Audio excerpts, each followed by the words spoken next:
Hello viewers, my name is Adam, And I'm Aaron. and this is Sticky Media Productions, here to bring you a cartoon review for Steven Universe. I absolutely love this show. It's probably by far one of my favorite of the Cartoon Network roster. I mean, when you look at this shirt, any of these characters you see on it, they're treasured in my heart, but I think Steven Universe by far is probably on the top of the list. Yeah, it's not saying, look, I'm agreeing with you on how top tier this show really is, especially among a great roster of Cartoon Network shows already. And it's very, very telling in this golden age of television that animation is finally getting to the recognition that it deserves, being nominated for nominees and Emmys and so forth. And mainly due to the efforts of its creator, Rebecca Sugar, who is a trailblazer in her own right for being the first credited female creator for a Cartoon Network series. Looking at a show like Steven Universe is no wonder.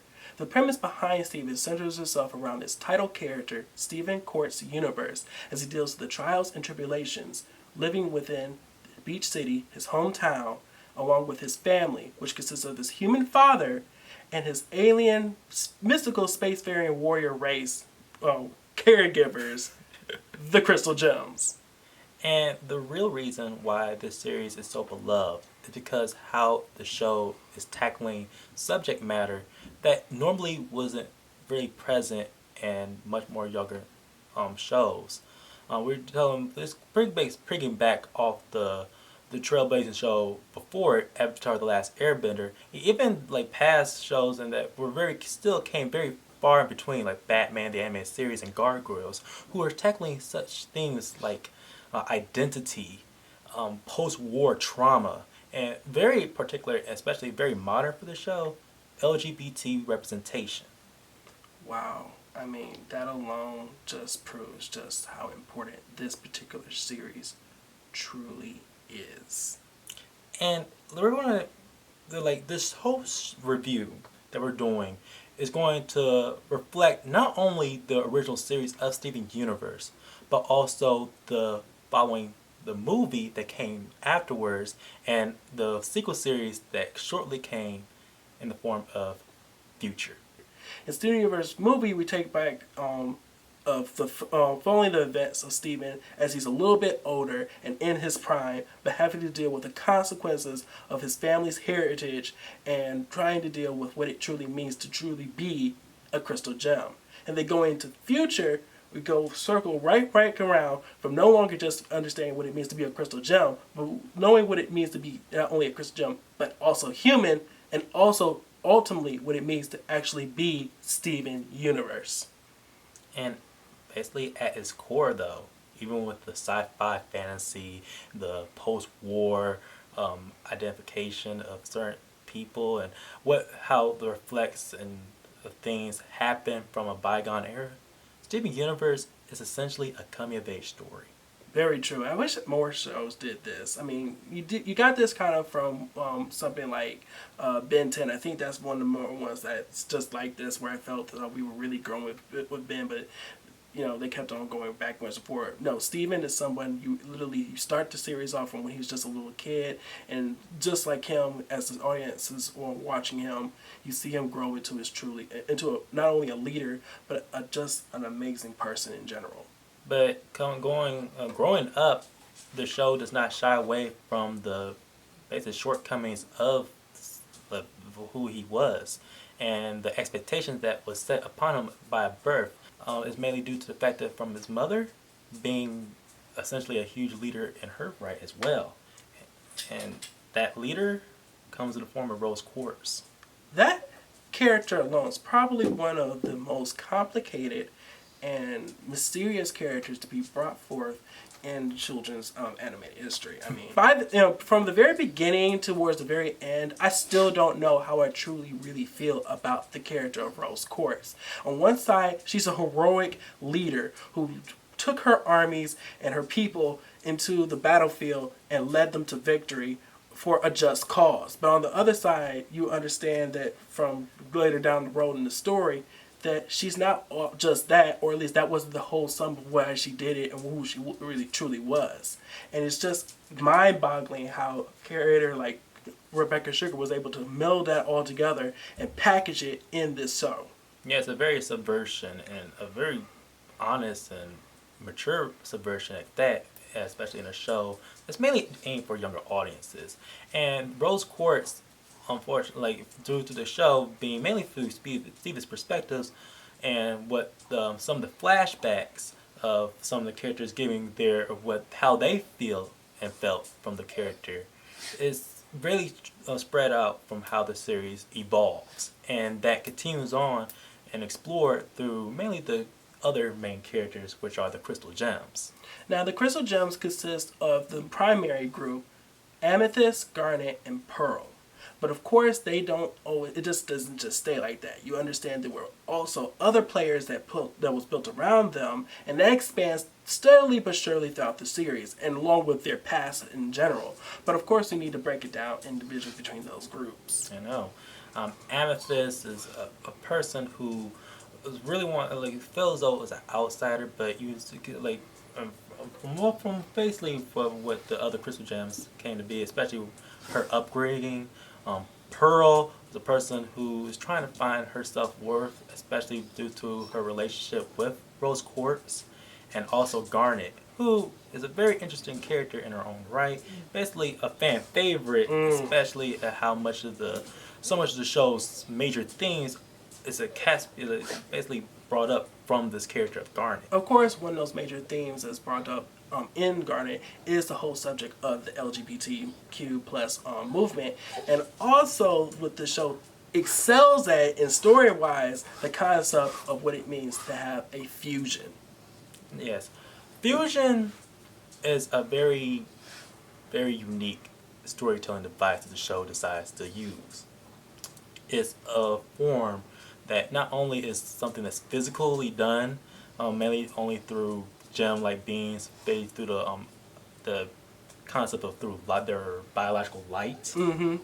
but the way fusion is utilized is also a multiple form of metaphor.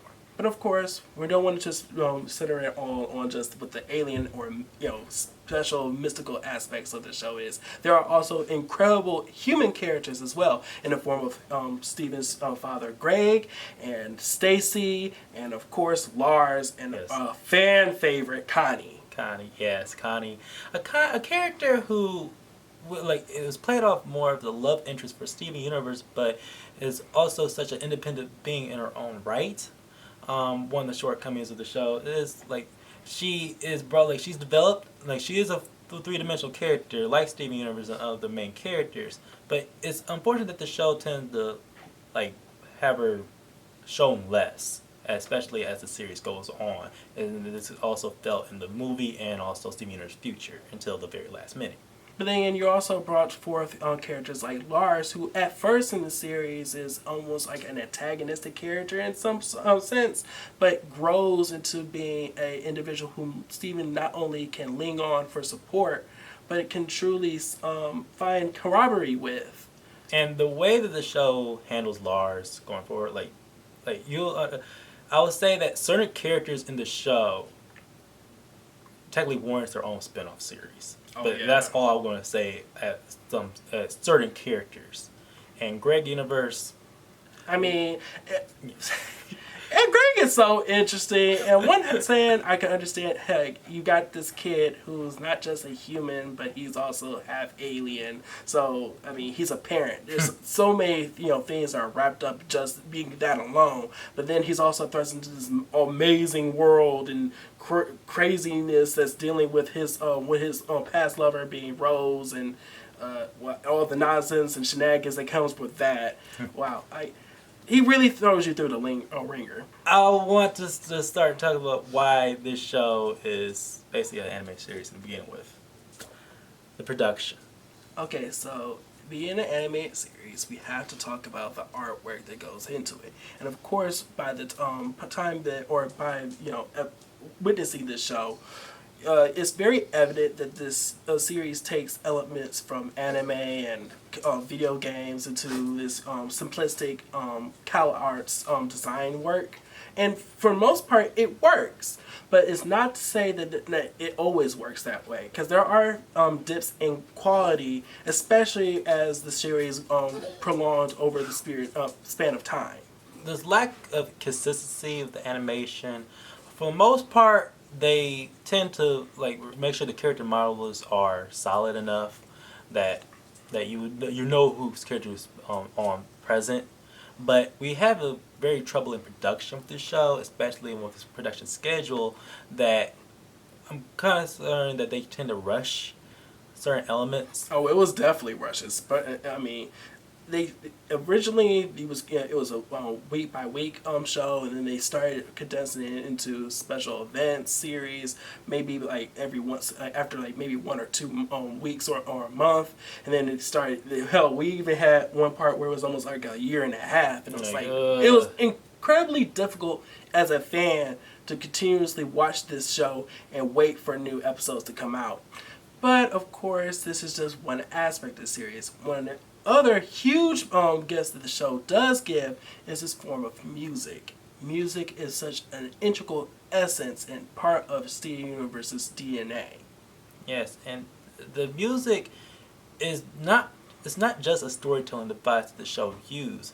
It's a way in which the characters who normally know that they're singing, especially knowing that they're singing with other characters, as a way of expressing themselves, getting a form of therapy, in the form like so audience can actually understand a lot of what the characters are trying to express, especially a way of expressing the many different themes that the show is trying to convey. This show is very much of the mindset of we don't always have to fight out our issues. We can talk it out, and I just absolutely adore why and how this series was trying to push that aspect. I mean, when it comes right down to it, there is absolutely no stop or limit as to the plethora of gifts that Steven Universe has provided for fans from its moment of conception to the very moment it ended. And I'm amazed at how Cartoon Network was able to allow this series to end on its own terms. Like, this is a series that literally had three different types of endings. But, this series, it has a verdict that I want to give out. I don't want to, despite whatever criticisms that we do have, especially how we may feel differently, because we're about to give you two different types of review verdicts. I would say that Steven Universe, to me, is a great series. And I would have to call it an amazing series. Now, for me, the animation aspect of the production is what really hinders it from being that amazing. But I do understand how a lot of the story and the character development of what the show was bringing forth is, sometimes overlooks that. And just like you go over how you would have to point out that those graving differences in production are a part of the hindrance towards it, I cannot in my heart deny the beautiful symmetry that was brought forth in Steven Universe and the themes and tribulations they were tackling with it and how excellently they executed all of it. So there we have it. That was our review for Steven Universe, the whole series. Guys, if you like this, please like, share, and subscribe. Please hit that little bell for notification down at the bottom. We want to hear from you. Give us comments, feedbacks, and as always, if you like this, please come back and we'll be doing this all over again. See you. Bye.